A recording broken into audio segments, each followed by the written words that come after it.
historical part of Queens, New York, in South Jamaica. A lot of people have referred to you as a delinquent during that time period, part of gangs, and life wasn't very easy for you back then. Absolutely.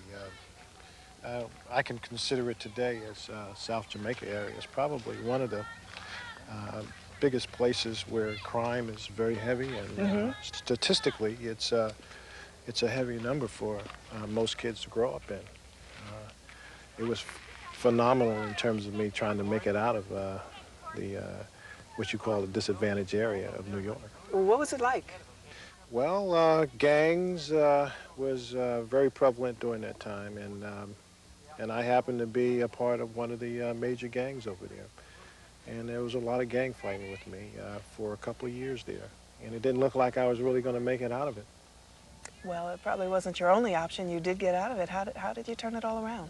Well, I would think that through sports and really with great friends that I had became close to, particularly through the Police Athletic League and then into junior high school and in high school, people then really cared about where children were going then, and I felt really good to have some of these people that said that you have some kind of talent in basketball and track and field.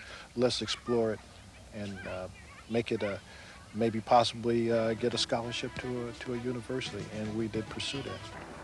I had no pressure at all. I was extremely peaceful and confident that I would be number one. I wasn't going to settle for anything else but being number one. It was very strange that day on the 18th, and it was basically it's ready to rain. The clouds were coming over the stadium, and I had this sense of being alone. No one around me. I wasn't feeling lonely, but it was just the feeling of just by myself and calm and peaceful and loving what I did the most, and that was long jumping. And all those things that came into my mind, I've got to be number one and bring home the gold medal to my parents and to our country. We wanted to win it. But I also wanted to prove some things to the people locally in my community that not only am I a champ as an athlete, but also as a human being, because everybody thought that I was going to be spending the rest of my life in jail. So all of these things were going through my head.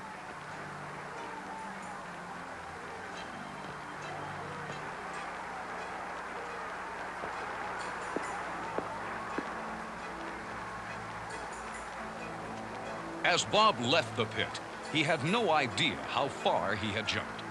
There was a long delay in posting the distance because the optical measuring device could not reach the point where Bob landed. Instead, the officials had to use an old-fashioned steel tape. Bob's gigantic leap traveled 29 feet 2.5 inches, breaking the world record by an incredible 21 3/4 inches.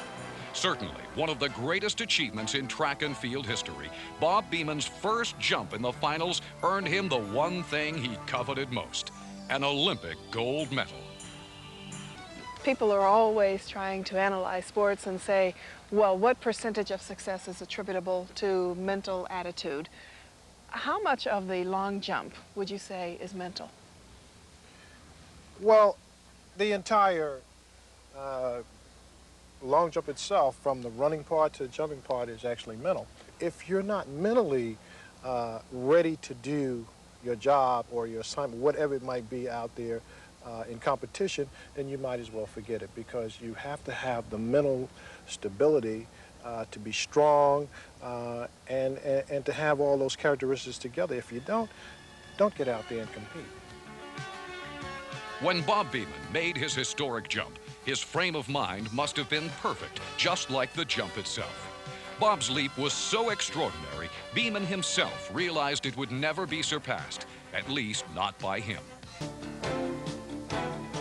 Bob's record of 29 feet 2.5 inches was so unreachable, he would finally turn in his track shoes in pursuit of another challenge, a college degree. In 1972, you graduated from Adelphi University with a degree in sociology. That's a long way from growing up those days back in South Jamaica. Absolutely. It even, I would associate that as one of the great peak experiences in my life because I remember very vividly during the first 6 or 7 years of my life in school, I couldn't read or write. And I think that was a great story in itself, or a great Olympics in itself of winning first place, of learning how to read and write, and then go on and graduate from college. That was a tremendous, and being the first one out of the family, or the first one in the family to graduate from high school, that is, was a tremendous feat for my family. And